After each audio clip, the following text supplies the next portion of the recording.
Have you ever sent a text, an email, or even confessed your feelings to someone, and then, nothing, just silence? You wait, check your phone, wait some more, and that silence starts to feel heavier than any no you could have ever received. If you've been there, you know that the agony of being ghosted or left on read can be surprisingly painful. But why? Why does silence often hurt more than outright rejection? Let's dive deep into the psychology behind this strange human experience. First, let's talk about rejection. Getting a no isn't fun, obviously. It stings, it might bruise your ego or make you feel disappointed. But here's the key difference. Rejection provides closure. When someone says, "No, I'm not interested," or "Sorry, I can't," they've given you a clear answer. It's a closed door. You know where you stand. You might not like the answer, but at least you have one. This clarity allows your brain to process the situation, learn from it, and begin to move on. Rejection is an event with a definitive end. Silence, on the other hand, is not an event. It's a void. It's an open-ended question with no answer in sight. Our brains are hardwired to seek patterns, make sense of the world, and find conclusions. When we're met with silence, our brain goes into overdrive trying to fill in the blanks. It's like a computer running a program that never finishes. This creates a state of perpetual uncertainty. And if there's one thing our minds absolutely despise, it's uncertainty. This uncertainty triggers a cascade of negative thought patterns. We start to ask ourselves endless questions.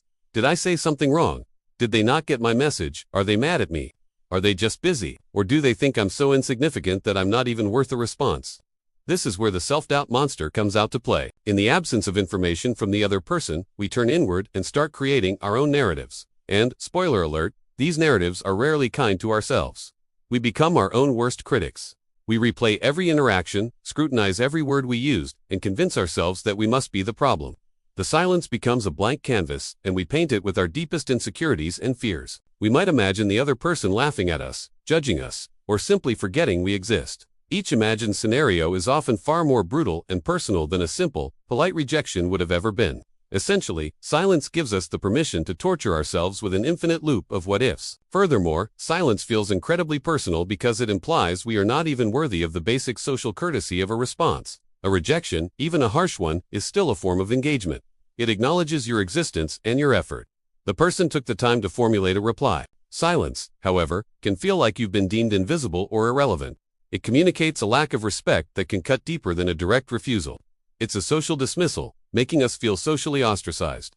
From an evolutionary perspective, social connection has always been critical for survival. Being part of a tribe meant safety, resources, and a chance to reproduce. Being cast out or ignored by the group was a death sentence. Our brains still carry this ancient wiring, so when we experience social silence, it can trigger a primal fear of abandonment and isolation. It's not just our ego that's hurt. It's a deep-seated survival instinct screaming that something is terribly wrong.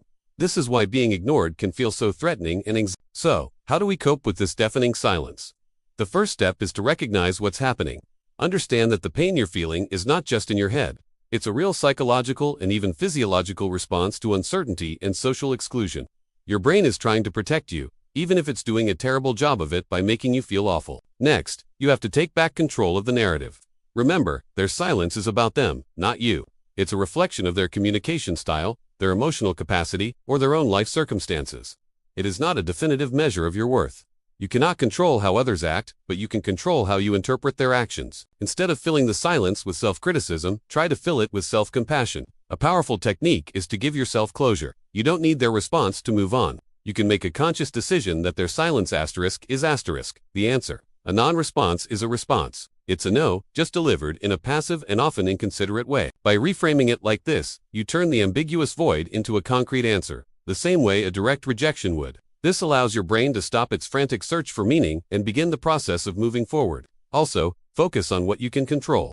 You can't make someone text you back, but you can choose to put your phone down and invest your energy elsewhere. Go for a walk, call a friend who you know values you, work on a hobby you love, or watch your favorite movie. Engage in activities that remind you of your own value and bring you joy, independent of anyone else's approval or response.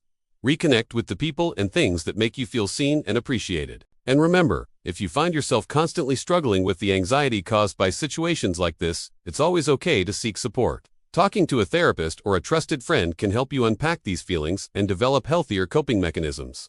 There's no shame in needing a little help navigating the complexities of human connection. Ultimately, the fear of silence is the fear of the unknown, the fear of being worthless, and the fear of abandonment. While a no provides a painful but clear path forward, silence leaves us lost in a fog of self-doubt. But by understanding the psychology behind it and actively choosing to give ourselves closure and self-worth, we can learn to navigate that fog and find our way back to solid ground. We can learn that someone else's silence doesn't have to silence our own self-respect. Thank you so much for watching.